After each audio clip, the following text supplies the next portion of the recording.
Yo, what your manners, fool? Oh, my bad, yeah. You need to keep your fucking head, boy. Forgot it. Yo, what's up? Where you at? I don't know. Where you at? Oh, I'm down in the pit. Just came home. I don't see nobody around. I just want to know, what was up. Ain't nothing. Going late, man. Let's catch us tomorrow, man. All right. All right? Yeah. All right. Later.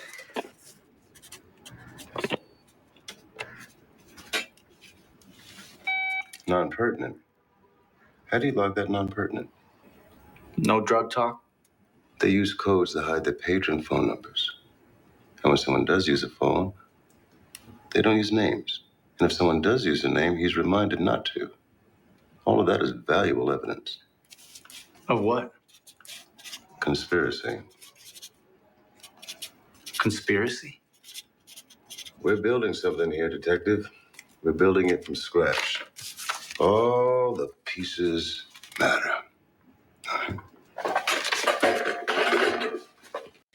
This line is delivered in season 1 of The Wire, during a scene here where Roland Pryzbylewski is being trained in wiretap detail alongside Detective Lester Freamon, who is a quiet, meticulous, and often underestimated veteran of the force. Now, in this scene, Prez is listening to wiretap recordings as part of the Barksdale investigation. He marks the call as non-pertinent because, as he says here, that there's no drug talk. In his view, the call lacks overt and incriminating evidence. And Lester, he challenges this judgment, and it's here that he offers the now famous line, all the pieces matter. It's a calm correction, not delivered harshly, but with the weight of someone who sees further ahead than others do. Now, at a surface level, Freeman, what he's basically doing is that he's teaching Prez a basic investigative principle. Just because something seems irrelevant doesn't mean it is. Even a phone call that doesn't involve explicit criminal content could provide vital contextual data, like who is calling whom, at what time, how often do they call, what do they not say, what code or subtext may be at play.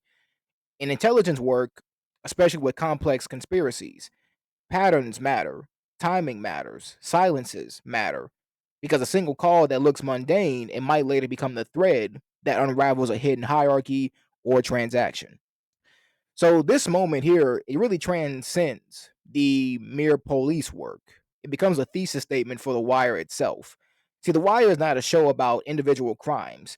It's about systems, criminal, educational, political, economic, and bureaucratic.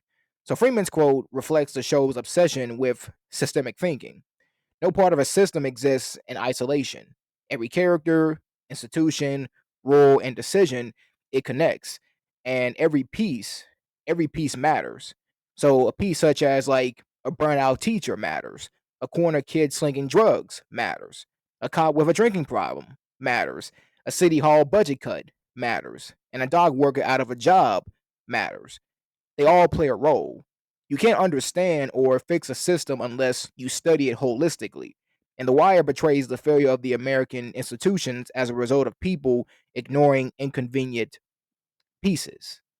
And Freeman's advice, it also reflects his character's investigative ethos, methodical, patient, observant. He doesn't chase headlines or flash results. He builds cases brick by brick. He represents the craft of real police work, the kind that is often slow and unglamorous. And his approach contrasts sharply with characters like McNulty, who basically are more impulsive and glory seeking, to put it mildly. And Freeman's philosophy. So his philosophy in this case is that real change, real truth, and real justice, they all require attention to the smallest details. But what if Barksdale is careful? I mean, what if we can't find his name on anything? In this country, somebody's name has got to be on a piece of paper. A cousin, a girlfriend, a grandmother, a lieutenant he can trust. Somebody's name is on a piece of paper. And here's the rub. You follow drugs, you get drug addicts and drug dealers. But you start to follow the money, and you don't know where the fuck it's gonna take you. In a larger sense, this quote can be seen as a subtle indictment of modern policing and governance that chases stats, quick wins, or sensational cases. The people in power, whether at the top of the police department, city hall, or even the school board, they often discard inconvenient data, ignore nuance, or massage the stats to survive another fiscal quarter or election. So Freeman, he reminds us that reality doesn't care about your agenda. The truth is in the details, all of them. And the beauty of The Wire is really how it often circles back to its own core ideas. Because all the pieces matter, it becomes a spiritual mantra echoed in multiple storylines. In season 2, the dogs and the unions, they seem unrelated to drugs until they aren't. And then in season 4, you have the school system's failures. They tie directly into the streets. And in season 5, you can see journalism's manipulation of stories and how they lead to distortions of truth. And even seemingly minor characters such as like Naaman, Dookie, or Randy, or Michael, how they all serve as essential pieces in the ecosystem that the show portrays. Lester Freamon is one of the most morally grounded characters in The Wire. He's neither a saint nor a rule breaker, but he believes in the process when it's done right. And this quote in his doctrine, so pretty much this quote alone is his doctrine. He isn't just talking to Prez, he's talking to us, the audience. He's inviting us to pay attention, to not overlook things that seem irrelevant, to not underestimate the power of accumulation, and to not assume that you know the whole story. And this moment also is pivotal for Pryzbylewski, a character who begins the series as an incompetent and reckless cop. But with mentorship from Freeman and later on in the school system, he learns to see the bigger picture. In this lesson, to pay attention, to value the details, it plants the seeds for his evolution from a bumbling officer into a compassionate, insightful teacher. Now, this line has become iconic not just because of the scene alone with him and Pryzbylewski, but because it applies universally. Because in life, as in investigations, that what we dismiss, it may come back to define the outcome. In politics, small decisions like the votes, budgets, policies, they build into systems of inequality or justice. And in personal lives, the things we ignore, such as our emotions, our habits, small interactions, they determine our relationships and our growth.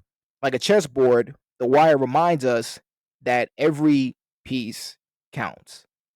So all the pieces matter is really, in summary, is a practical lesson in surveillance and investigation, a metaphor for systems thinking, a moral and philosophical anchor for the Wire's narrative, a reflection of Lester Freeman's core identity, a warning against the dangers of superficiality, and a rallying cry for those who believe that change begins with seeing the whole truth, no matter how small or inconvenient the pieces may be.